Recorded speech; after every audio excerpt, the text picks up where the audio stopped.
para ulama berkoalisi dengan umarok dengan makna yang positif bahwa agama ini harus ditopang umarok, sistem negara. Tentu di situ ada tentara, ada polisi, ada macam-macam. Kita sebagai kiai juga nggak berdaya di depan para bandar narkoba apa-apa kalau nggak ada BNN. Kita mau apa dengan korupsi kalau tidak ada KPK? Sehingga kearifan para guru-guru kita, mulai Mbah Maimun, bapak saya sendiri, NU, Muhammadiyah, semua ormas-ormas Islam itu pasti maulah kerjasama. Karena kita siapa ya? Kalau tidak kerjasama. Dan di antara pesan Rasulullah SAW adalah yaduwahi ma'al jamaah. Jadi apa ya, kebersamaan itu sudah berkah. Fa inna yadawahi ma'al jamaah. Jadi berkah. Lalu kenapa saya kalau ngaji bawa kitab? Ini agak sebetulnya itu lazim. Lazim itu suatu yang harus. Tapi karena kelamaan mubalek itu tidak pakai kitab. Seakan-akan bawa kitab itu yang aneh. Sebenarnya aneh mereka. Karena begini logika simpelnya ya. Umat Nabi ini berhak dapat apa coba? Berhak dapat warisan yang paling luhur, paling hebat, paling jernih. Apa itu Quran dan hadis? Pertanyaannya, siapa yang paling punya hak otoritatif untuk menerangkan Quran hadis? Ulama. Ulama yang mana ya? Yang kapabel, yang sudah diakui dunia kayak Imam Ghazali, Imam Bukhari, Imam Syafi'i. Artinya kalau kita tidak pakai materi itu ulama mendapat pikiran kita, bukan mendapat pikiran mereka. Saya ulang lagi, kalau kita tidak pakai materi yang otentik, yang orisinil, umat ini mendapat pikiran kita, bukan pikiran mereka. Maka saya berusaha supaya teman-teman atau semua umat Islam dapat pikiran-pikirannya Imam Ghazali, pikiran-pikiran Imam Bukhari, pikiran-pikiran Abul Qasim Al-Junaidi, kejernian-kejernian Abu Yazid Al-Bustami. Kejernian itu diantaranya adalah misalnya makalah yang menurut saya itu makalah yang super. Jadi untuk ngadepi krisis karena COVID atau karena apalah. Itu lama dulu sederhana sekali. Beliau punya rumus yang mungkin jarang didengungkan orang, tapi saya akan kampanye rumus ini.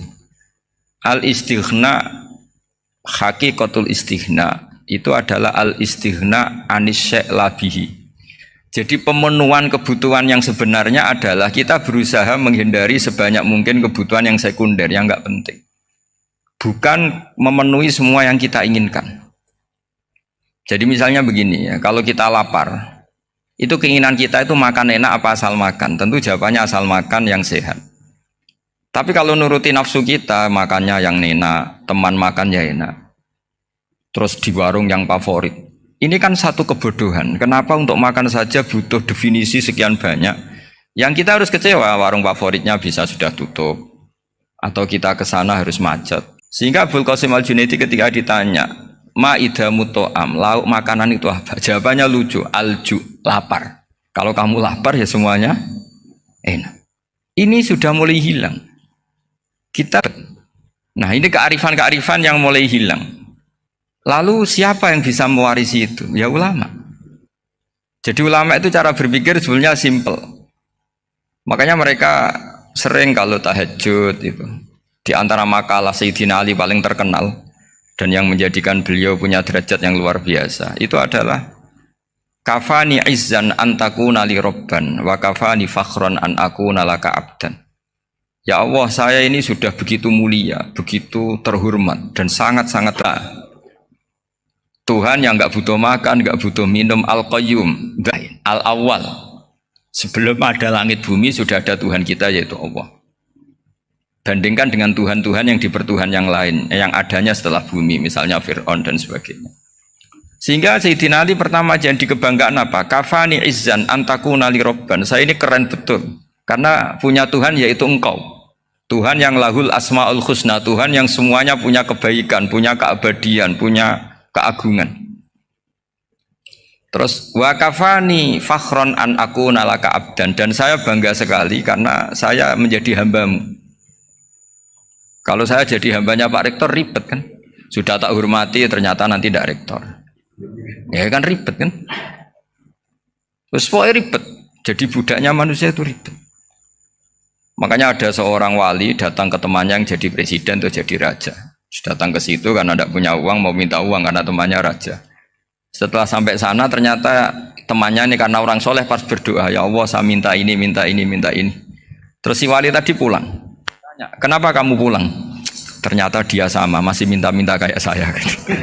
Jadi sederhana dia. Sama-sama minta kamu, minta zat yang kamu mintain katanya. Jadi dulu itu orang itu sebegitu dekat dengan si raja ini terus ketemu wali tadi tanya, kenapa kamu menyepelekan saya? Padahal sekarang saya raja. Terus ditanya sama wali tadi, karena temannya. Kalau kamu di padang pasir tidak bisa minum dan harus minum 1 gelas dengan ongkos, kamu harus mengasihkan semua kerajaan kamu demi minuman itu. Pilih mana, minuman apa tetap jadi raja? Ya saya milih bisa minum. Saya tidak raja tetap hidup, tapi kalau nggak minum mati.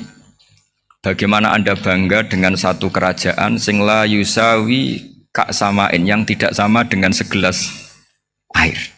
Jadi artinya terus mereka melihat jadi raja itu ya biasa, jadi presiden biasa, jadi rektor biasa. Karena mereka biasa berlogika. Hakikatul izzah itu ya taqarrub ila Allah, yang benar-benar terhormat itu ya dekat dengan Allah. Begitu seterusnya mereka bikin paradok-paradok yang aneh, tapi itu menjadi pelajaran. Bapak saya Ki Nur Salim itu senang baca anekdot Nasiruddin Koja.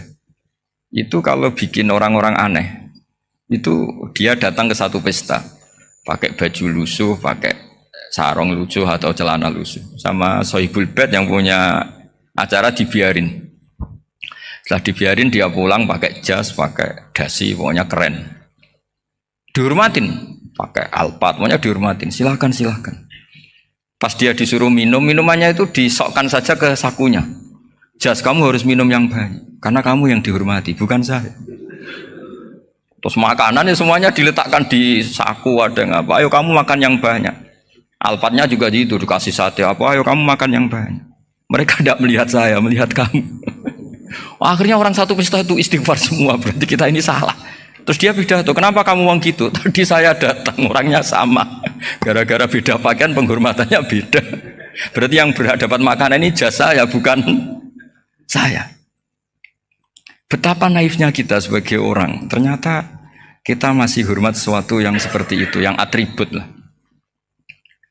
Jadi orang-orang sufi itu orang yang bisa menertawakan dunia. Akhirnya ya pertama dia dianggap orang gila, masa jas dikasih makan, dikasih minum. Tapi secara fikih dia benar, haram dia makan. Karena pas dia datang dibiarin, setelah pakai jas dikasih makan. Berarti hakikat yang dapat rezeki siapa? Jasnya apa orangnya? Jasnya apa orangnya? Jasnya. Jadi itu orang-orang sufi, kearifan orang-orang dulu itu bisa ngelola hal-hal yang keseharian menjadi luar biasa.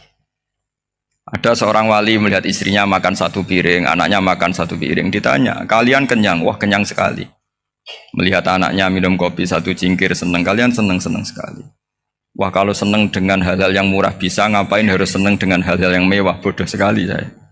Sehingga terus mereka bisa qanaah. Qanaah itu ya hidup itu simple, sederhana.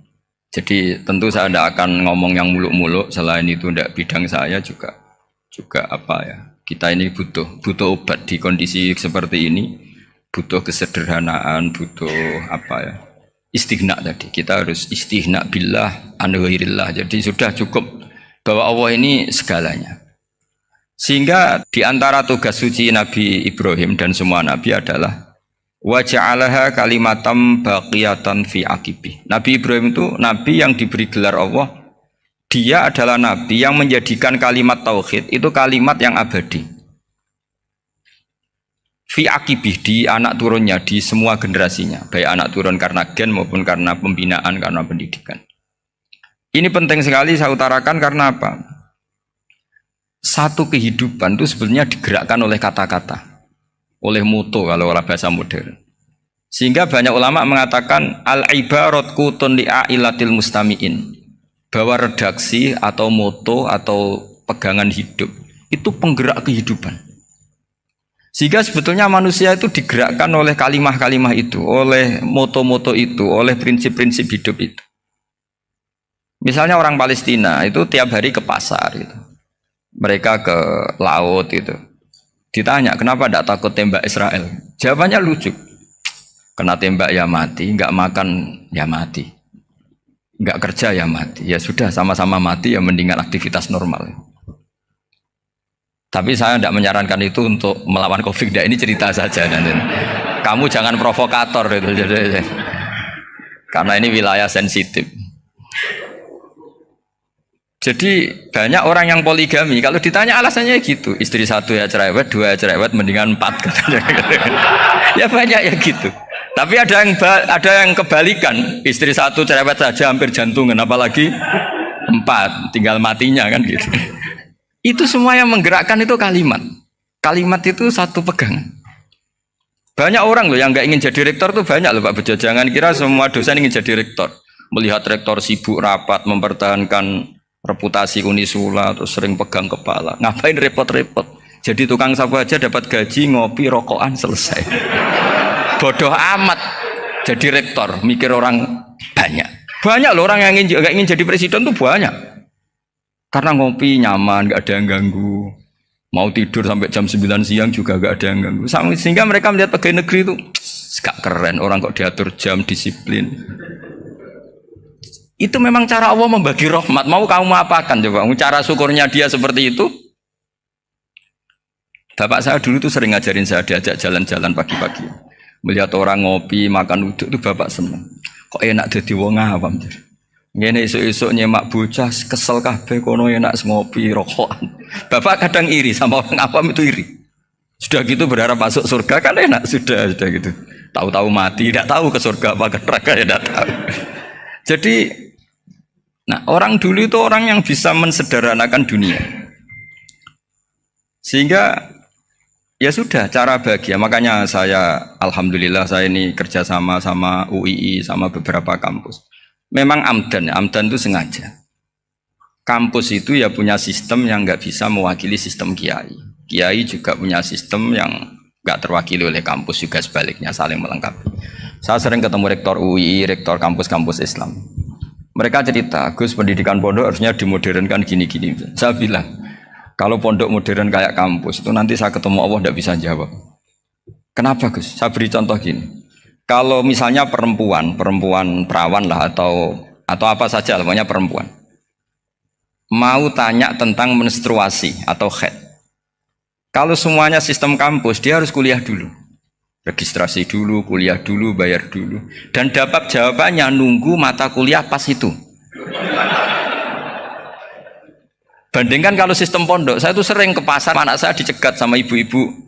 Gus, anak saya ngalami gini-gini, keluar darah terus menerus, nggak 6 hari tapi 1 bulan penuh. Itu hukumnya apa Gus ya? Nanti saya mau sowan ke jenengan. Nggak usah sowan di sini aja. Ya sudah. Sebelum mengeluarkan darah yang rutin seperti itu biasanya haidnya berapa hari? 6 hari ya sudah ikut yang 6 hari, yang lainnya istighatsah. Ngoten tok Gus, ya udah ya. Begitu terus di masalah udhiyah Pak. Ya coba kalau semuanya pakai sistem kampus, daftar dulu, bayar dulu. Jadi ini nggak ada jawabannya, nunggu mata kuliah itu baru dapat jawaban. Itu biasa nggak sholat bertahun-tahun karena belum ada jawaban tentang itu. Nah itu kalau misalnya orang mati, tahunya cara apa memulasara jenazah itu nunggu kuliah dulu, pas mata pelajaran itu dulu, baru menangani orang mati. Berarti orang mati itu tergeledak semua. Tapi kalau kiai kan enggak, kesini orang mati terbakar, kalau dimandiin malah badannya copot-copot, itu gimana hukumnya? Ini ada orang mati Gus Kendat, ini disolati apa enggak? Ada orang mati apa itu oplosan ya kan? Itu disolati enggak? So sering ditanya gitu. Gak usah registrasi Pak Rektor, gak usah registrasi, gak usah daftar, gak usah seminar. Makanya kalau orang kampus wani kiai itu ya kualat tenan gitu, karena ini yang on time ya. Tapi pondok seperti saya ya ikrar seikrar-ikrarnya pentingnya kampus karena melatih efisiensi waktu, disiplin, tata kelola manajemen sehingga kita ya hormat. Tapi tadi kita harus saling melengkapi sehingga saya tunjukkan ke publik bahwa saya hormat sekali sama polisi, sama tentara. Coba kita bisa apa ngadepi bandar narkoba kalau enggak polisi? Bisa apa coba menjaga NKRI kalau enggak tentara? Begitu juga ya sudahlah kita memang fa inna yadallahi ma'al jamaah, kita berkah itu kalau bersama-sama. Enggak bisa kita sendiri. Nah lalu orang kayak saya itu ya beberapa kali sebetulnya saya itu ditawanin jadi dokter honoris causa apa. Kekhawatiran saya satu, takut pas nggak punya uang. Itu dokter kok gak di duit kan gak pantas gitu. Jadi repot gitu, daripada beban lah sudah lah, nggak usah dokter. Jadi kalau nggak punya uang ya pantes, terus kalau ngebis ya pantes. Suatu saat kalau mati nggak ada yang hadir ya pantes, nggak dokter gitu. Kalau sudah dokter kok masuk neraka, dokter kok masuk neraka kayaknya, apalagi rektor kampus Islam kok masuk neraka itu kan kok kayak nggak pas itu. Misalnya rektor lah ditanya mungkar nakir, nggak bisa kan kayak gimana gitu. Makanya harus sering ngaji saya supaya nggak malu di depan mungkar nakir. Masa rektor ditanya mungkar nakir nggak bisa.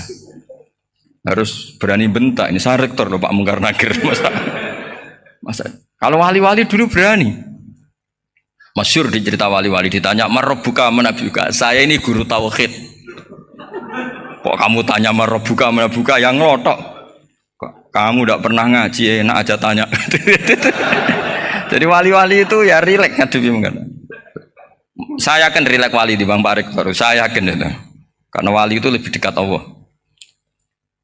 Sehingga orang dulu itu saya ulang lagi ya. Ada satu kearifan namanya hidup itu apa? Hidup itu adalah cari sebanyak mungkin supaya hidup itu tidak tergantung pada banyak hal.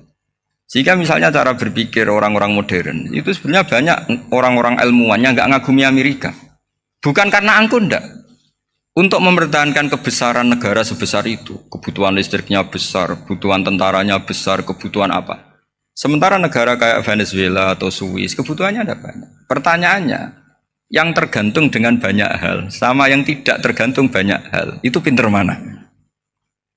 Kalau dibalik pertanyaannya gitu, negara-negara maju itu tidak keren kalau dibalik pertanyaannya. Orang yang untuk mempertahankan eksistensinya banyak, butuh banyak hal, dengan yang tidak butuh banyak hal, itu pinter mana? Orang yang bahagianya nunggu jadi dokter, nunggu jadi kiai besar, kiai viral, dengan orang yang bahagia cukup dengan ngopi, itu pinter mana? Tapi kalau dibalik pertanyaannya, orang yang tahunya nikmat hanya kopi dengan nikmat yang banyak, pinter mana? Makanya Mbah Mun tuh kalau guyon itu lucu. Aku iku sakake ambek wong desa sing mlebu swarga. Saya dulu eskal mlebu swarga kok disakeni. Akhirnya beliau memberi penjelasan. Wong desa iku roe pakanan enak, iku mau kopi mbek uduk. Lah swarga iku mau nuruti sing dikarepno. Akhirnya wis mau mangan, wis ngopi, nguduk, ngopi ora roh pakanan liyane iku ora roh. Nasi mandi yo ora roh, pizza yo ora roh apa-apa. Terus saya bilang, wah lah niku nak nganti selera tentang wanita cantik. Iku juga sederhana. Rontok pesek ya wis cantik, rontok ireng ya wis. Apa bidadarinya seperti itu karena saking enggak pengalamannya. Jadi surga itu kan nuruti apa yang diinginkan. Kira-kira keinginan orang kampung kalau di surga itu apa coba? Makanan apa coba? Ya mana iku nak senengnya ketemel gemblong itu. Artinya malaikat lebih suka nangani surganya orang-orang kampung di Bang Pak Rektor. Ini sudah ribet ini. Makanan apa saja sudah harus dicoba ya. Terus kalau di mall tahu orang macam-macam, seleranya macam-macam pasti. Enak mana kalau sampai jadi malaikat pelayan surga? Suka ngelayani orang kampung apa yang orang kota? Orang kampung kan. Jadi ya itu guyon tapi itu menjadi pikiran kita bahwa orang yang banyak kebutuhan itu sebetulnya banyak kebodohannya karena menggantungkan kebahagiaannya dengan banyak hal. Makanya Imam Syafi'i ngendikan istighna itu apa? Al istighna anisya'i. Yang dikatakan kecukupan adalah berusaha sebanyak mungkin banyak hal tidak kamu butuhkan. Bukan memenuhi semua kebutuhan kamu karena nafsu kamu ini tidak ada batasnya gitu. Kalau kamu penuhin nggak akan selesai. Itu ada perempuan yang kurang cantik itu minta doa saya, Gus doain suami saya kaya, terus tak guyonin, terus nggak minta. Kalau suami kamu kaya, yang pertama dirubah itu apa? Rumah supaya rumah saya bagus. Kedua apa? Mobil supaya mobil saya bagus.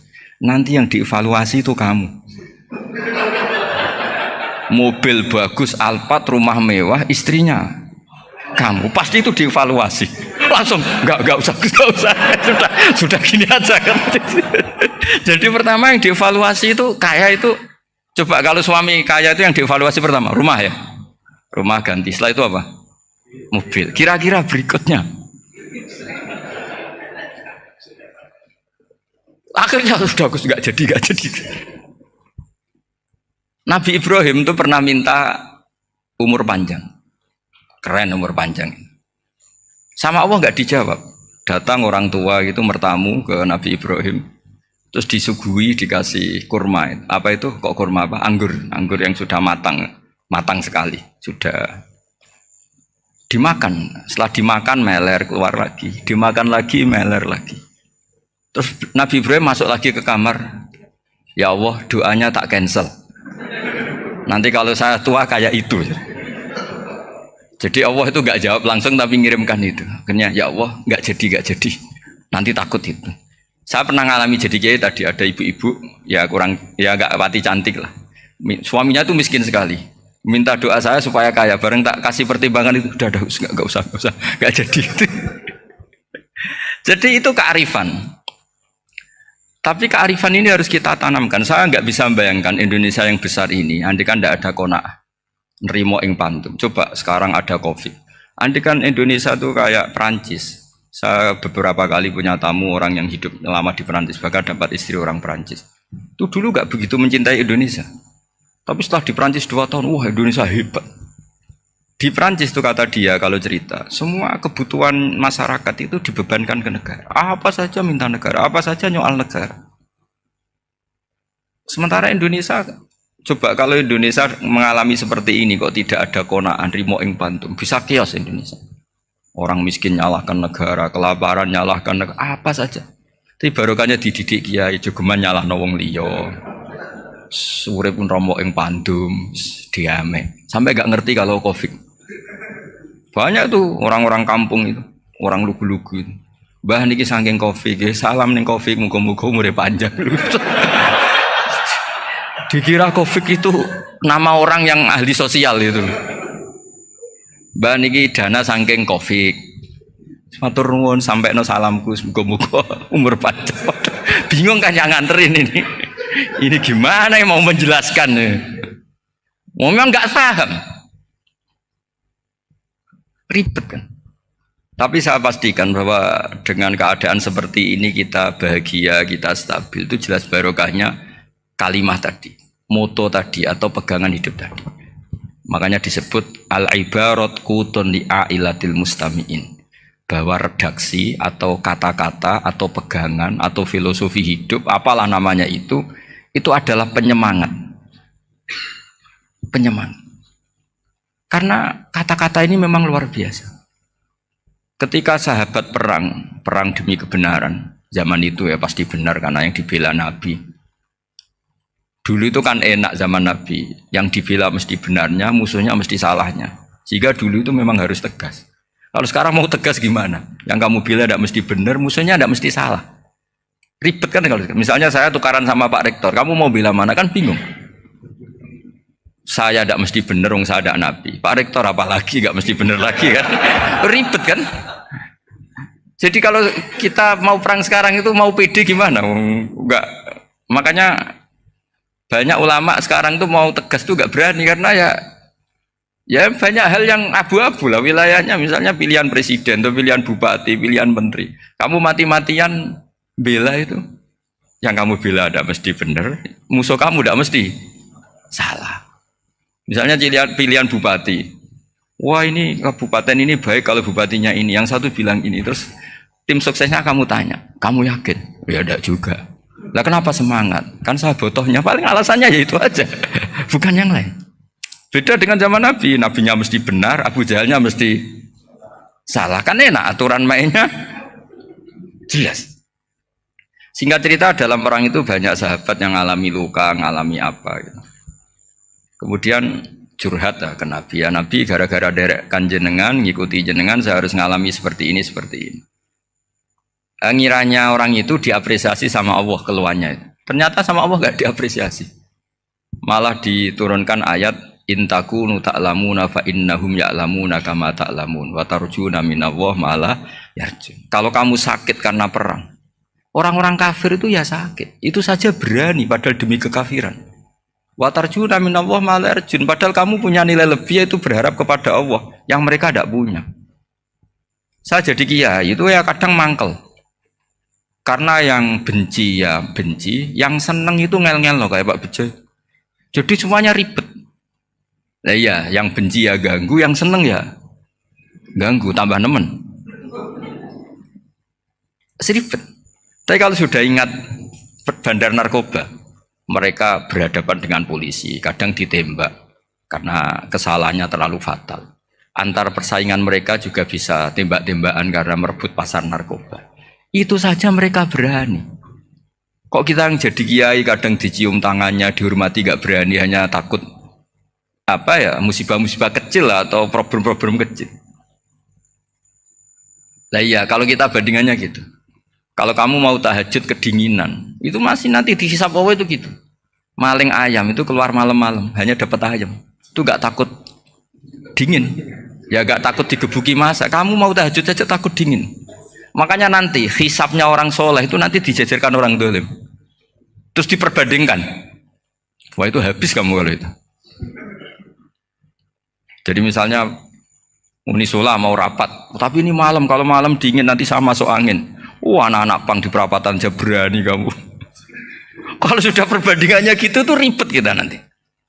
Makanya itu kalimat itu moto atau filosofi hidup.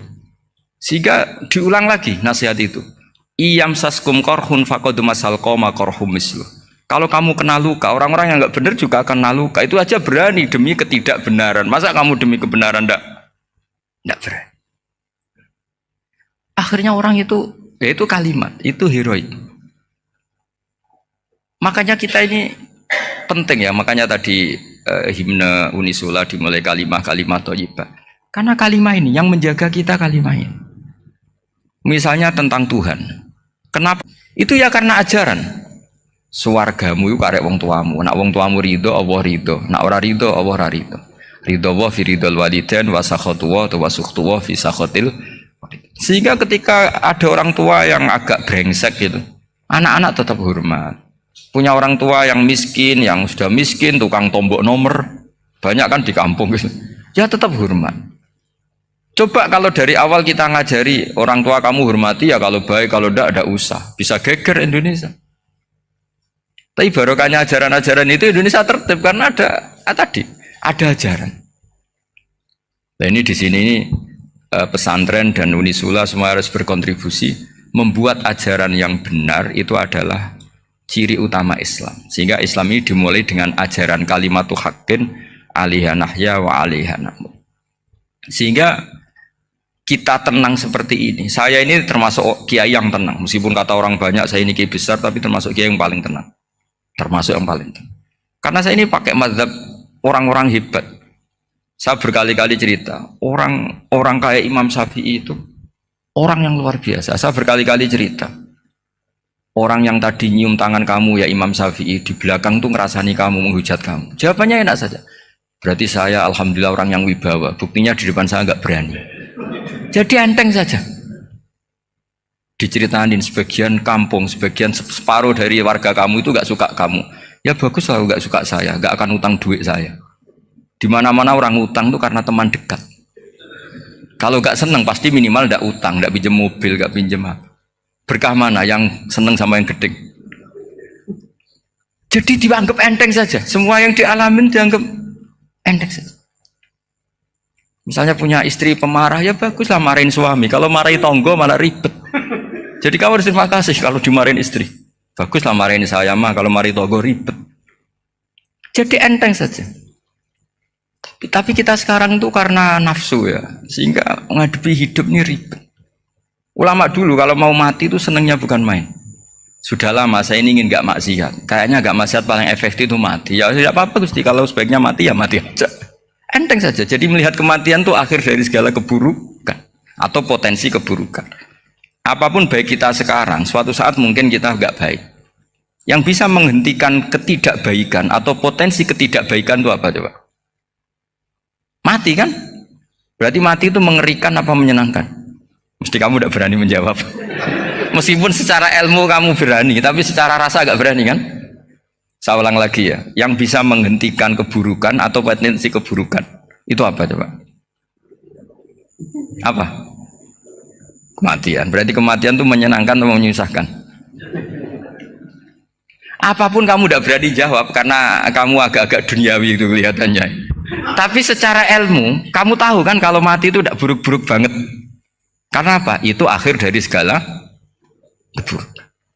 Sehingga Nabi ngajarkan kalimat itu begitu luar biasa. Allahumma ahyini maka natil hayatu khairan li wa tawaffani maka natil wafatu khairan li. Nabi melihat dunia itu begitu indah. Ya Allah, kalau saya ini hidup, anggap saja hidup ini ziyadatan li fi kulli khairin, menjadi modal saya menambah segala kebaikan. Jika suatu saat saya mati, anggap mawon rohatan li min kulli syarrin, itu akhir dari segala keburukan saya. Sehingga mati hidup ya baik, karena di situ kita bisa berkontribusi, beramal soleh. Mati juga baik karena mengakhiri segala keburukan. Nabi nate ngendikan lagi, ajaban li amril mukmini inna amrahu kullahu khair. Orang mukmin itu mengagumkan, semuanya baik. In asobathu na'ma syakara fakana khairan lah. Kalau baru dapat nikmat, dia syukur, maka itu baik. Wa in asobatu dharra sabara. Kalau dapat masalah mereka sabar, itu juga baik. Sehingga orang mukmin dua sisinya pasti baik. Itu juga kalimat, maksudnya moto atau pegangan hidup.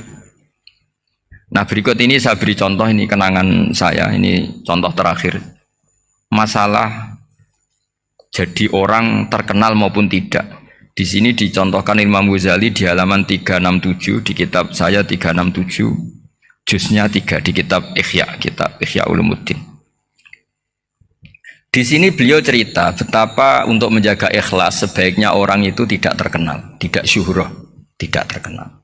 Oke, itu kita sepakat ya, karena kalau terkenal mungkin orang dipaksa publik dengan tanda kutip untuk selalu berbuat baik, tapi karena jaim lah, jaga image atau apa. Tapi ketika dibalik pertanyaannya, kamu rela yang terkenal itu orang nggak benar, sementara yang orang benar itu nggak terkenal. Lalu masyarakat taunya yang tidak benar. Kalau pertanyaannya dibalik gitu, orang baik wajib terkenal enggak? Kalau pertanyaannya dibalik seperti itu. Dokter yang benar tidak terkenal, yang malpraktek terkenal. Kamu ingin kondisi seperti itu? Gak ingin kan? Kampus yang bagus gak terkenal, kampus yang bagus gak terkenal, yang gak bagus. Nah, artinya apa? Gara-gara olah kata, olah pikiran, ini logika jadi rubah. Lagi-lagi apa? Jawaban itu ada di kata-kata sebetulnya. Makanya bab-bab seperti ini tidak usahlah kita berdebat, berpolemik. Sebaiknya orang itu humul, menutup diri, apa sebaiknya orang terkenal, itu nggak perlu seperti itu. Sudah terserah Tuhan saja. Makanya saya mulai dulu ngaji sampai sekarang itu ya tidak punya punya ikon tertentu atau punya website tertentu, enggak. Sudah terserah pangeran. Sudah, saya juga tidak sok suci materialistik atau enggak, ya tidak mikir saya. Bukan apa-apa ya, karena saya ini kiai, jadi biasa urusannya sama Allah, tidak sama makhluk. Jadi pusing kalau sama sarah-sarahnya makhluk itu pusing. Meskipun rektor kalau nasihati saya pasti tidak saya terima, itu tetap makhluk, itu sudah ada ngefek kalau saya itu sudah ada itu. Bukan karena saya sombong, ya memang makhluk betul gitu, bukan. Cuma nasibnya bejo aja, tapi makhluk tetap makhluk. Saya beri contoh ya. Ini makalah yang ditulis Imam Ghazali. Ya. I'lam aslahaka Allah anna aslal jah wa intisarus sayyid atau sayyidi wal istihar wa huwa mazmum. Balil mahmudu al khumulu illa man syaharahu wa ta'ala linasri dini min ghairi takallufi talabi syuhrati minhu. Jadi kalau kamu ingin ibadah kamu selamat, ya kamu jangan terkenal. Tapi resikonya adalah kalau kebaikan itu tidak terkenal, maka agak dikenali. Kalau agak dikenali berarti masyarakat hanya punya percontohan yang tidak baik, karena yang baik tidak terkenal. Jadi itulah ulama-ulama dulu. Jadi apa-apa itu dibanding-bandingkan. Kemudian nanti kelihatan, jawabannya itu kelihatan. Jadi ulama dulu itu biasa ngarang misalnya afatun nikah, sisi negatifnya nikah. Harus ngurmat istri, harus macam-macam, kalau terlantar itu ya dosa. Seperti tadi Pak Marsudi cerita, kalau orang ngapalkan Quran itu takut lupa, kalau lupa itu jadi dosa. Pertanyaannya, kalau semua orang takut lupa, takut dosa, semua orang nggak hafal Quran karena potongan-potongan lupa. Cara berpikir tidak seperti itu. Kalau berpikir ya namanya hafalan, ya inginnya hafal, kan nggak ingin lupa. Nah nanti kalau takdirnya lupa karena hal-hal yang dimaklumi oleh syariat itu enggak yang termasuk dosa. Yang dosa itu lupa tak liwiri udrin syar'iyyin, lupa yang tidak ada sebab yang apa? Syar'i. Tapi lupa bawaan EQ-nya tidak bagus. Lupa bawaan sering dibentak. Oh itu enggak masalah karena bawaannya orang tertekan itu ya lupa. Coba kamu hafal Quran, terus punya kredit jatuh tempo, pas hari itu aku yakin enggak cerdas sudah. Itu bawaannya orang tertekan itu pasti lupa. Jadi ya saya teruskan ya. Jadi terus ada makalah yang sangat bagus sekali tentang itu. Saya baca ya. Wa yadullu ala dzalika anna Allah azza wa jalla amaral anbiya'a bi idharil amali lil iktida wa khassahum bi mansibin nubuwah. Wala yajuzu ayyudhanna bihim annahum khurrimu afdhalal amalen. Jadi orang yang terlalu mendewa-dewakan khumul itu menutup diri. Oke itu baik karena dengan khumul, dengan menutup diri Anda tidak riya, Anda tidak pamer. Tapi kata Imam Ghazali, kamu juga harus ingat di antara syaratnya Nabi itu harus mengumumkan kalau beliau itu seorang Nabi. Harus memaklumatkan kalau beliau seorang Nabi supaya bisa diikuti. Caranya sholat harus diumumkan sehingga Nabi itu mengatakan harus jamaah. Karena dengan cara jamaah itu bisa shollu kama ra'aitumuni usolli. Coba kalau Nabi sholatnya nggak diperlihatkan, kamu harus sholat yang benar. Caranya gimana ya Rasulullah? Itu rahasia. Bingung nggak kira-kira? Bingung nggak? Ya misalnya amal rahasia selalu lebih baik. Terus ada pertanyaan, Nabi ngendikan kamu sholat yang benar. Caranya gimana Nabi? Ya itu rahasia. Terus gimana coba? Tapi Nabi ngendikan apa? Shollu kama ra'aitumuni usolli. Ya sudah kamu sholat, niru saya sholat. Berarti Nabi sholatnya diperlihatkan apa disembunyikan? Diperlihatkan. Jadi begitu juga saya berkali-kali bilang, orang tahu kalau itu bidan ya berdasar tulisan itu bidan. Tahu kalau itu dokter gigi ya itu dokter gigi. Jangan sampai gara-gara tidak ada tulisan mau beli alat bangunan di dokter gigi, mau periksa gigi di toko bangunan. Gara-gara apa? Nggak ada maklumat. Nah, di sini ulama-ulama selalu memaklumatkan dirinya. Termasuk Imam Ghazali ketika ngarang kitab dinamai Ihya Ulumuddin, bahwa kitab ini bisa menghidupkan ilmu-ilmu agama yang mulai hilang. Begitu seterusnya. Jadi ini ngaji ya. Jadi orang itu harus ngerti. Jadi jangan nuruti emosi sendiri atau logika sendiri. Bahwa saya suka humul, ya monggo. Agama Islam menyediakan sarana itu. Uzlah itu ya punya sisi kebaikannya sendiri. Tapi syuhrah terkenal asal tidak nuruti nafsu juga punya sisi kebaikannya sendiri. Setidaknya umat ini punya satu master kebaikan yang mudah diakses. Tapi tadi saya ulang lagi, jangan karena hadzun nafsi, jangan karena kepentingan pribadi. Makanya di sini disebutkan wa yadullu ala dzalika ay ala syuhrah anna wa ta'ala amaral anbiya bi idharil amal lil iktida. Allah selalu memerintahkan para nabi kalau ngamal kebaikan ya harus dimunculkan supaya bisa ditiru. Yaitu tadi kita tidak bisa bayangkan kan kalau misalnya Nabi menyuruh kamu harus sholat yang benar, kemudian sholatnya Nabi sembunyi. Lalu ditanya, Nabi saya niru siapa? Wah itu rahasia, kamu nggak boleh lihat sholat saya, saat takut tidak ikhlas. Ribet kan? Sehingga jamaah itu statusnya tetap harus. Nah bedanya harus ini ulama berpendapat harus yang apa? Fardu kifayah. Tapi fardu itu maknanya harus. Tapi bukan berarti kalau nggak jamaah sholatnya nggak sah, nggak. Tapi statusnya jamaah tetap apa? Harus. Nah barokahnya harus ini orang yang baru sholat, sholatnya langsung benar karena ada yang diikutin. Coba kalau mantan dukun baru sholat terus sholat sendiri, itu mesti mirip mantra gitu. Karena dia tidak ada master percontohannya. Tapi barokahnya ada master, orang paling bodoh pun kalau sholat ya benar, karena standar ada komandonya, ada imamnya. Sehingga Imam Ahmad malah berpikir keras, syarat sahnya sholat itu harus jamaah. Cara pikirannya Imam Ahmad keras sekali beliau. Sehingga kalau orang sholat sendiri kok ada orang lain yang maunya berjamaah harus bayar, orang itu harus bayar demi sahnya sholat. Itu madzhabnya Imam Ahmad. Tapi kalau madzhab Syafi'i hanya mengatakan fardu kifayah, yang kalau satu komunitas. Jadi tak baca lagi biar dapat berkahnya Imam Ghazali. Asirru afdalu minal alaniyati. Terus kata sebagian ulama, al alaniyah itu afdal minasirri. Terus diperbandingkan baik yang mana amal dipertontonkan sama ndak. Terus kata Imam Ghazali, kalau orang itu bisa jaga tidak riya, maka sebaiknya dipertontonkan karena kebaikan harus yang muncul, bukan yang tidak baik yang muncul. Makanya ketika memaklumatkan diri sebagai ingin jadi generasi khairah ummah, itu kalau diterjemah itu kan, wow, khairah ummah, umat terbaik. Itu kan kayak agak angkuh. Tapi nggak apa-apa, itu nggak apa-apa. Masa kita kampanye siap degradasi moral kan ya lucu kan, masa jualan gitu kan ya lucu. Kita memang ingin mengkhidmati ummah, berbakti dengan umat, membantu supaya jadi generasi khairan apa ummah. Tidak apa-apa dimaklumatkan supaya dengan itu umat punya sarana.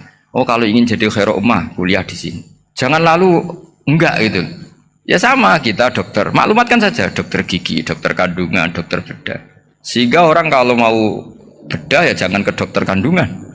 Jadi barokahnya maklumat ya. Jadi saya mohon sekali ini, saya sendiri sebetulnya orang yang nggak siap terkenal sebetulnya, tapi ya sudah terserah Allah saja. Kalau itu cara Allah menyebar kebaikan, ya monggo. Pokoknya kita tawakal saja sama Allah Subhanahu wa Ta'ala. Jadi saya kira demikian. Assalamualaikum warahmatullahi wabarakatuh.